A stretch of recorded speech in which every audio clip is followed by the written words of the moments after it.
अभी पूरे विश्व में विप्लव मचा हुआ है, कहीं अग्नि प्रलय कहीं जल प्रलय, और ये निरंतर बढ़ता ही चला जा रहा है। अभी देखो महाराज जी कितनी विचित्र बात है, हमारे आपके स्मरण में हमारे जीवन तो बहुत छोटा है, आपका बहुत बड़ा जीवन है। आपके जीवन में श्राद्ध पक्ष में पूर्णिमा जब पितरों का आवाहन हो उस दिन भी ग्रहण लग गया हो, और जिस दिन पितृ विसर्जनी अमावस्या उस दिन भी ग्रहण लग जाए। 15 दिन के अंतराल में 2 ग्रहण हमारी स्मृति में नहीं है, कम से कम श्राद्ध पक्ष में तो नहीं हुई। ये सब जो हो रहे हैं ये भी महाविनाश के संकेत हैं। सब कह रहे हैं तैयारी करो, कोई कहता सोना खरीद के रख लो।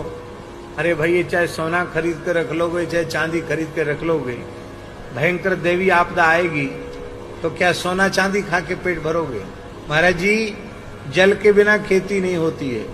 लाखों हेक्टेयर भूमि जलमग्न हो गई, लहलहाते खेत धान के सब, वहां कमर कमर भर पानी हो गया, खेत भी खराब हो गए, वहां धार चल रही है पानी की। अभी वृंदावन की ये हालत है। आज किसी ने हमको दिखाया मोबाइल पर, गोकुल रमन रेती में वहां के संत, वहां के विद्यार्थी आश्रम में ही तैर रहे हैं, इतनी यमुना जी आ गई।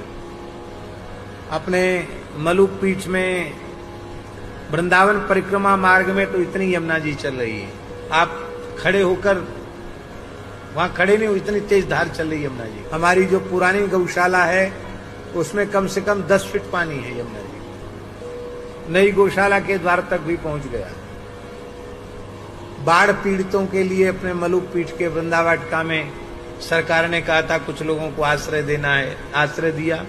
जिस हॉल में उसको रखा था उस हॉल में गंज यमुना जी आ गई, अब वहीं सब गंदगी कर रहे हैं, क्या करें? और इतने बड़े जल के बाद फिर महामारी फैलती है, क्योंकि पानी जगह जगह रुक जाता, कचरा रुक जाता है, फिर वो सड़ता है, मक्खी मच्छर बढ़ते हैं, गंदगी बढ़ती है, फिर महामारी फैलती है। यह सब जो भयंकर उत्पात हो रहे हैं, दैवी उत्पात, और पूरा विश्व ये तो कब लड़ झगड़ कर आपस में मर मिटेंगे कोई ठिकाना नहीं है, ऐसी हालत पूरे संसार की बनी हुई है। ये सब है गो हत्या का भयंकर परिणाम।